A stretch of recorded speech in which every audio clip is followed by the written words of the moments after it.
Hello, and welcome to another edition of Todd Talk, where we take educational theory and turn it into educational practice.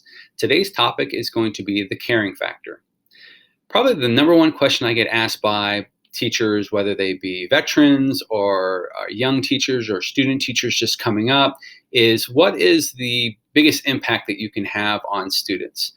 And what I would say is the caring factor would be my answer. So students need to see that you care.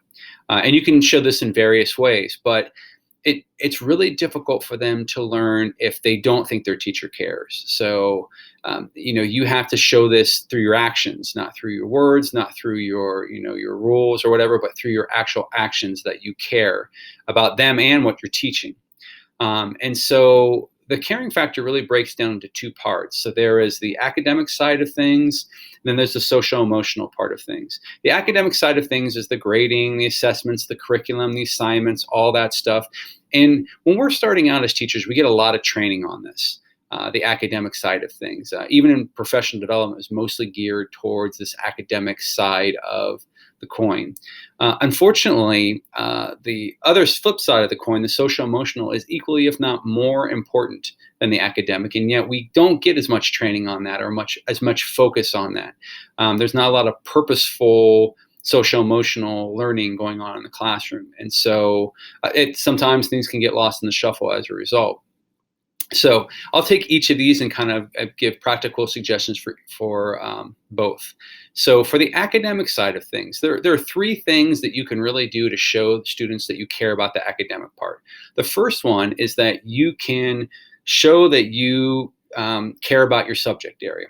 So what I mean by that is there are going to be things you're going to teach that are not super exciting or not something that you are really, super stoked about. But at the same time, if you seem not to care about what it is that you're teaching, this is going to reflect mightily on the students. Because if you don't care, it's going to be very difficult to get them to care. And so I'm not saying that you have to be over enthusiastic or have a song and dance routine or anything like that, but you should really show that that you do care about the subject area that you're teaching, whether it be a specific subject area such as social studies or science, or whether it be if you're elementary teaching, you're teaching all four of them.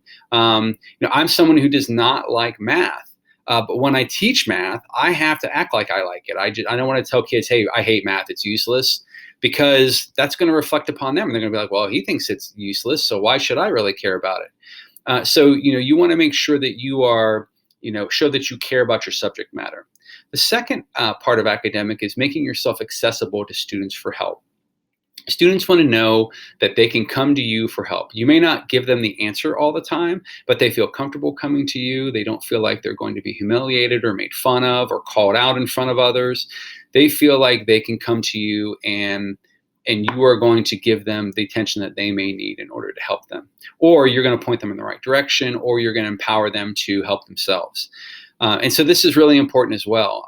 I've seen the flip side of this, where teachers are not acceptable or accessible, where like you're not allowed to come on their side of the desk, or because I knew a teacher that put her desk in the corner and had a tape line, and the students were not to cross the tape line. That definitely that's a physical non-accessibility, but you also have to mentally have accessibility as well. So you need to be willing to listen to students and to when they have issues, being willing to sit down and take time and work with them, so that they feel like that it's comfortable to be able to come to you. The third thing would be the managing of your class. So what I mean by the managing of the class is not that you have desks all lined up in perfect rows and that there's perfect order in the class. When you walk into one of my classrooms, it is very noisy. It seems very chaotic, but it's organized chaos. Students know what it is that they're supposed to be doing, and I'm sitting on the sidelines managing them, and basically trying to stay out of their way as much as possible. But when they need managed, then I can step in and do that. And so these are the most effective classrooms, in my opinion, because again, kids, you care enough about to trust the kids, and they care enough to work on the work, not just because it's for a grade, but because they want to learn. And so it is important to be able to manage your class as though you care. And And again, this does not mean like an iron fist and making sure the discipline is always adhered to and having strict rules. It just means being in control of, and you may not, it may not look like you're in control at times, especially in you know, a classroom where it's very student led, but you are in control, and you just are letting them take some of the control as well. So those would be the three things I would suggest for the academic side of things. When it comes to the social emotional side of things, the first and easiest and most obvious, and this is probably something that everyone does anyways, but I guess not everyone does, is getting to know your students. Getting to know not just their name, but what their likes and dislikes are, passions are, what their pet peeves are, things of that nature. And how do you do this? You have conversations with them. This can be conversations before class. It can be conversations after class. It can be conversations during class. I always set up my classroom where I had the opportunity to go around and have conferences with students. And in these conferences is when I got to know my students really well. I got to really learn about their individual needs and wants for things. The second thing is to make sure that you listen. Listen is really important.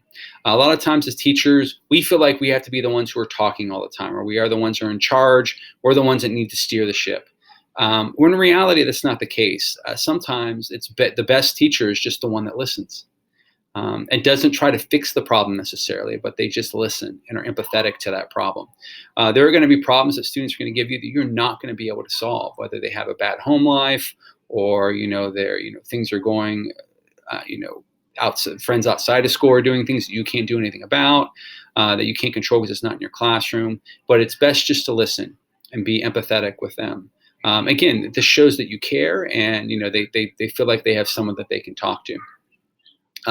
The third thing, when it comes to the social emotional caring of students, would be that you reflect in class. And you probably reflect in one form or another, but how much purposeful reflection do you do? So purposeful reflection means at the end of a unit, do you guys talk about, how they felt about the unit, or did they feel like they could have done a better job, or are there things they would have changed about the unit? But basically getting student opinion about their thoughts and feelings on what they learn, because there are two very different things. There's what you want students to learn, and then there's what they learn. And the reflection is a lot of times you can really truly get a sense of what they learned. And they may learn something really valuable that you didn't intend to, but still they learned it nonetheless. So those are the three things when it comes to the social emotional aspect. So why is the caring factor so important? Because when students see that their teacher cares about them, they're going to be more motivated, more willing to work, more willing to be successful. And I'll give you three examples of this.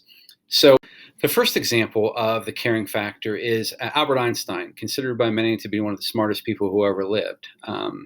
And so Albert Einstein was a horrible student. He did really bad in school. He often got kicked out of class for challenging the teacher. He hated going to school. It was not a place where he went to learn. He dreaded going there. But yet he turned out to be very successful, one of the most famous scientists that exists. And so the question becomes, how is that able to happen?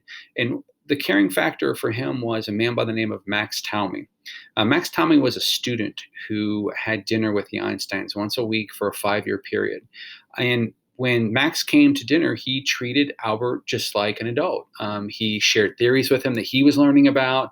He gave him books to read. He encouraged Einstein to think. And it's this encouragement and this acceptance, this caring, that really influenced Albert Einstein to become who he was and to have the success that he did. A second example would be the rapper Eminem. Eminem had a very bad home life.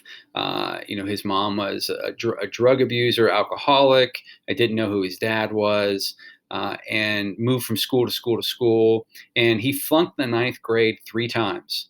But his teachers, thought he was intelligent, but he just didn't apply himself.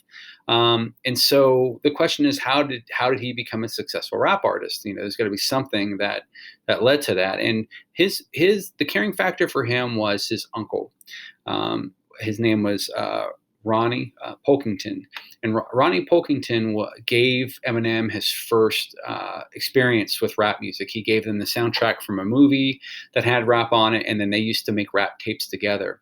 And it was this influence that really shaped who Eminem was. And you can tell because, and if you listen to Eminem, a lot of his lyrics, he will refer to his uncle as being such a big influence on him. So, and so that was the person that cared for him.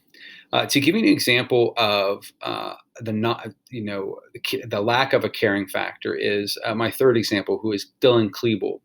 Dylan Klebold is one of the gentlemen who participated in the Columbine shooting.